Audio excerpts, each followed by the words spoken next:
Life is a war of extermination, fueled by the vices of man. We are a fallen species, and we're growing. In the 21st century, world population continues to grow by about 80 million people every single year. By as early as 2050, the human race could be 9 billion people strong. And to many, that's a concerning thought. Will there be enough resources to go around? This is not a new question. It was a point of obsession for an economist in the 18th and 19th centuries named Thomas Robert Malthus. He was perhaps the most pessimistic economist to ever live, and he was obsessed with the human population. His obsession led him to think up of necessary ways to keep the rapid growth of humanity in check. Delaying marriages, spreading the use of contraceptives, cutting back healthcare services, letting disease run rampant, encouraging poverty, encouraging warfare, and even killing babies. This is the kind of thing that Malthus was willing to accept and even encourage. He thought it was a necessity, but he was wrong. This is Profile of an Economist.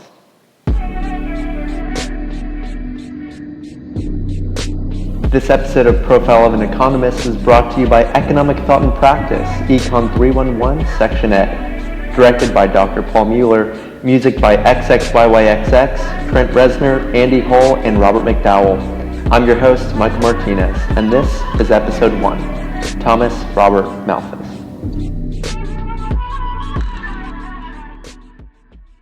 Born on February 13, 1766, near Surrey, England, Thomas Robert Malthus grew up with his father, an influential and wealthy Englishman who, as an interesting side note, was a close friend of David Hume.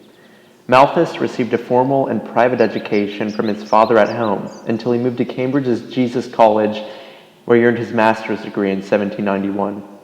2 years later, in 1793, Malthus was appointed as a Fellow of Jesus College and eventually moved on to Haileybury, Hertfordshire, in 1805 to become a professor of history and political economy at the East India Company's College.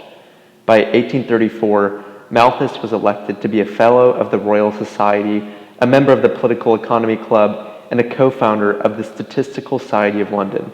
He grew in prominence, and by 1798, he published his seminal work, an essay on the principle of population.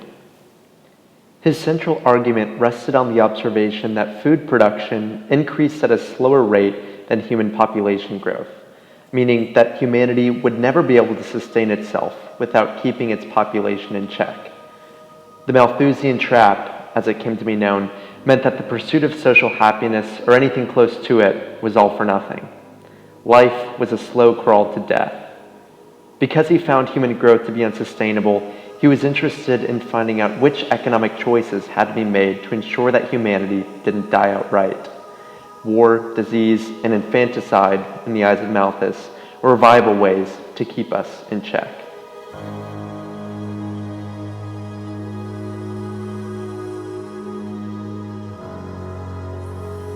With the luxury of hindsight, we know that Malthus was wrong.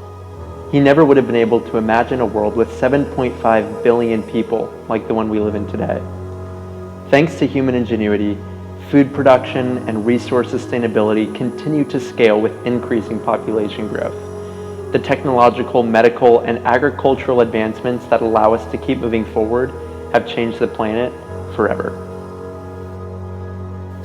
But just because he got the maximum population threshold wrong doesn't mean that we should discount Malthus outright. He still has had a powerful impact on our world, in economics, politics, and science. He influenced a new way of thinking about wages, one that looked at a worker's minimum cost of subsistence. His work helped to debunk the myth that increased fertility equated to an increase in national wealth, and he pointed to the dangers of gluttonous money saving that could lead to recession. He even inspired Charles Darwin, who said that after reading Malthus's essay on the principles of population, it struck him that under these circumstances, favorable variations would tend to be preserved and unfavorable ones destroyed. The result of this would be the formation of a new species. Here then, he had at last got a theory by which to work. It turns out that Malthus was the inspiration behind natural selection, and it's easy to see why. As our world continues to get bigger, we have reason to be more optimistic than Malthus ever was. But our resources are not infinite. We have to be more mindful than ever before as to how we treat our world and how we use the resources around us. We've proven the Malthusian trap wrong before, but can we do it again?